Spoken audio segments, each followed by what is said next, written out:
Escuche, John MacArthur dice, en este pasaje vamos a ver 5 realidades que demuestran a Jesús como el verdadero Rey soberano. 1, vamos a ver que Jesús estaba en una misión divina. 2, vamos a ver que Jesús ejerció su autoridad divina. 3, Jesús demostró un celo, una fidelidad, un compromiso a las Escrituras. 4, Él manifestó misericordia divina. Y 5, Él cumplió el propósito divino. Y mire, hermanos,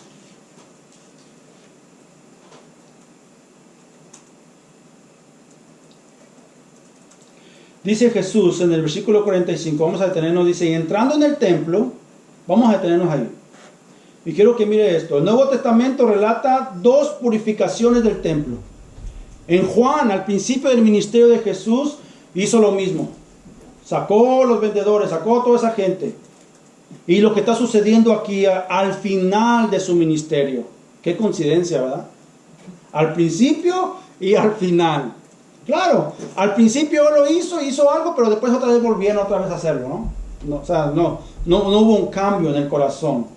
El templo, hermanos, es el término general para los terrenos del templo, como un todo, que podía acomodar a miles de adoradores. Aquí Jesús entra en el atrio de los gentiles, y fue llamado así porque a los gentiles se les prohibía ir más lejos bajo pena de muerte.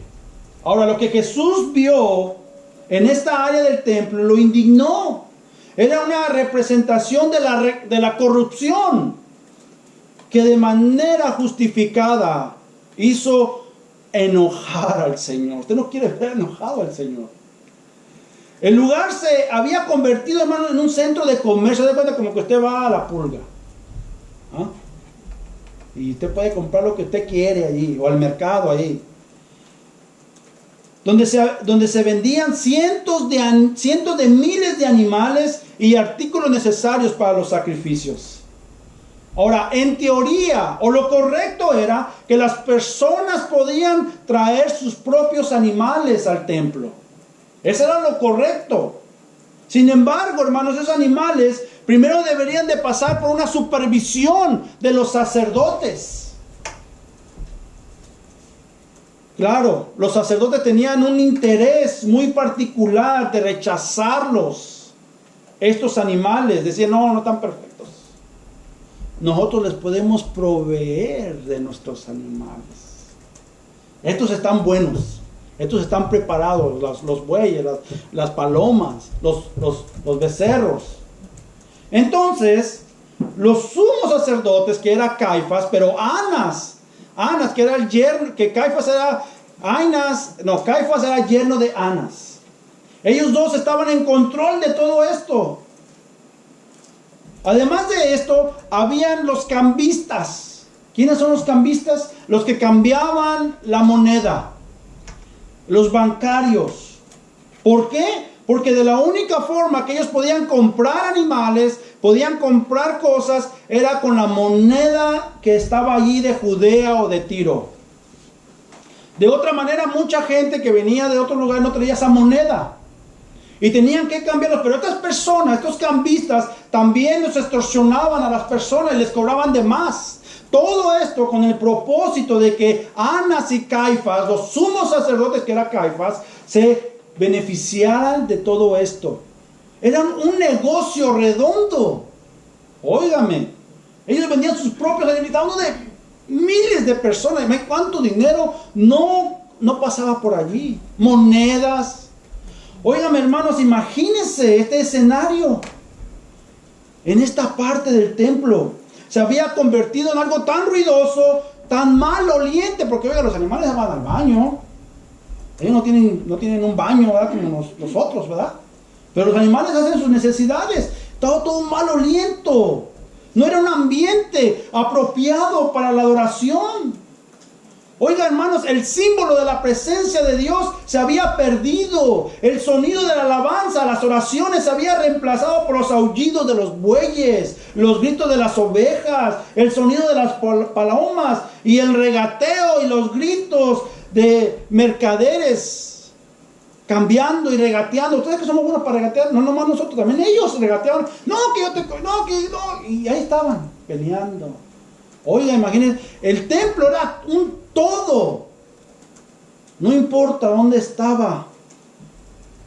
Jesús, hermanos, que no solo era el Señor del día de reposo, sino también el Señor del templo, sintió repulsión por esta escena, por su hipocresía de la religión de Israel. Era algo tan vivido, hermanos. Y lo que le llamó la atención, hermanos, a él fue todo esto. Todo lo que él miró, todo lo que él observó. Él más bien, hermanos, fue y atacó la falsa adoración al Dios verdadero. Defender a Dios y su casa contra aquellos que de una manera grotesca blasfemaban y profanaban el templo, hermanos. Entonces, ¿qué pasó? Jesús, quien había sido reconocido como rey por la multitud, hizo una demostración poderosa, ejerciendo su autoridad divina. ¿Qué hizo? Dice que comenzó a echar fuera a todos los que vendían y compraban en él. En otras palabras, hermanos, les cerró el negocio. Corruptos, sí, el changarro. Le cerró todo ahí, que profanaban la casa de Dios su Padre. Oh, hermanos, esta es una escena de mucho caos. Un solo hombre, Jesús. ¿Usted no cree que Jesús encontró resistencia? Esto fue algo muy vivido. Óigame, ¿usted puede llegar a la pulga y sacar a todos? ¡Sálganse de aquí! No, van a dar patadas, más bien eso es lo que va a salir golpeado. Oh, hermanos, pero Jesús, de una forma, dice que usó su autoridad, un rey soberano. Sacó a todos afuera, a los cambistas, a los que vendían los animales. Los sacó físicamente, hermanos. Escuche, el Evangelio de Mateo nos relata que también volcó las sillas de los vendedores de palomas y los echó del templo. En el Evangelio de Marcos nos dice que también detuvo el flujo de bienes que se transportaban a través del templo. Óigame, Jesús, wow. Pero se indignó por ver todo eso en la casa de su Padre, en el templo. Y esa fue una demostración de fortaleza de Jesús. Oh, hermanos, lo que nos quiere decir aquí es de que Jesús, el Señor, aborrece a quienes para su propia codicia pervierten la adoración. Y como lo he dicho anteriormente, hoy en muchos templos, hermanos, pervierten la adoración con sus falsedades. Había un hombre que se subía con una maleta, literalmente, yo lo miré, todo esto. Se subía con la maleta, y le ponían una silla para que no se cansara de estar parado. Se sentaba, ponía una maleta, abría la maleta. Yo dije, ¿para qué quiere la maleta? ¿Le estáis regalo a los hermanos? Bueno, antes de comenzar a predicar, pasen, traigan sus joyas. Si no tiene dinero, sus joyas. Óigame, a ver, Oscar, tráigaselo aquí, no importa que sea el anillo de matrimonio, hombre. A Dios le va a glorificar eso. Virtual, literalmente, hermanos. Y pasaba la gente, triste, ignorante, las personas. Me daba tristeza. ¿Cómo es posible? Dinero adentro de un... Y luego lo cerraba. Y no lo cerraba a él, le llamaba a una mujer. Ciérramelo, por favor, para que no salga el dinero. ¿Ah? Y ya comenzaba él a predicar, comenzaba a hablar. Óigame, ¿cómo cree que Jesús se sentiría? ¿O cómo cree que Jesús va a tratar a esa clase de personas?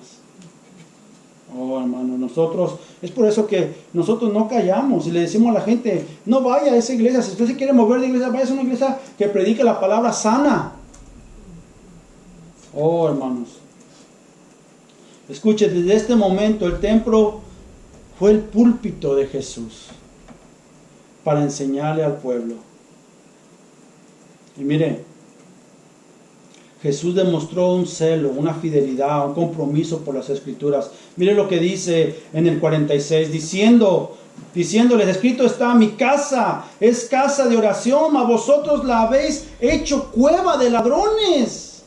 Oh, hermano, Jesús justificó su ira basándose en dos pasajes del Antiguo Testamento. Su primera cita, donde dice, mi casa es casa de oración, viene de Isaías 56:7, donde dice, yo los llevaré a mi santo monte y los recrearé en mi casa de oración. Sus holocaustos y sus sacrificios serán aceptos sobre mi altar, porque mi casa será llamada casa de oración para todos los pueblos. Oh, hermanos, la oración era la esencia de la adoración. El templo había sido originalmente diseñado por Dios como un lugar de oración, un santuario de adoración, un lugar donde la gente podía pedir perdón, se podía sacrificar, donde podía sacrificar animales para su perdón, meditación, arrepentimiento, confesión, alabanza. Oh, hermanos, y ellos no, ellos estaban mistiando todas estas cosas. Si usted quiere leer la oración de Salomón cuando él dedicó en el templo, usted puede leer Primera de Reyes 8. Mire, hermanos, estos sacerdotes, estos líderes, los mercaderes habían convertido el templo en una cueva de ladrones, literalmente. El Señor estaba citando Jeremías 7:11, donde Dios reprendió a Israel por profanar el templo. Por eso les preguntó en Jeremías 7:11, dice, ¿es cueva de ladrones delante de vosotros, de vuestros ojos, esta casa sobre la cual es invocado mi nombre? He aquí que también yo lo veo, dice Jehová. Oh, hermanos, los ladrones en aquel entonces se escondían en las cuevas para no ser atrapados. Óigame, habían convertido el templo de Dios en una cueva de ladrones. ¡Qué cosa!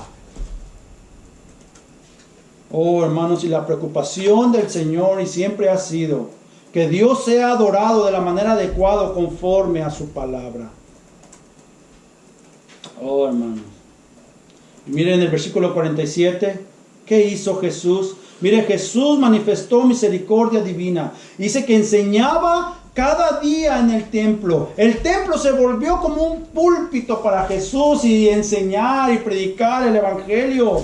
Escuche, después de esta dramática demostración, Jesús les mostró su cuidado, enseñando cada día en el templo, predicando el evangelio. Oh, hermanos, cómo Jesús es con el hombre. Les mostró la actitud correcta de cómo adorar, de la verdadera adoración en la casa de Dios. Enseñando allí el martes, miércoles, jueves.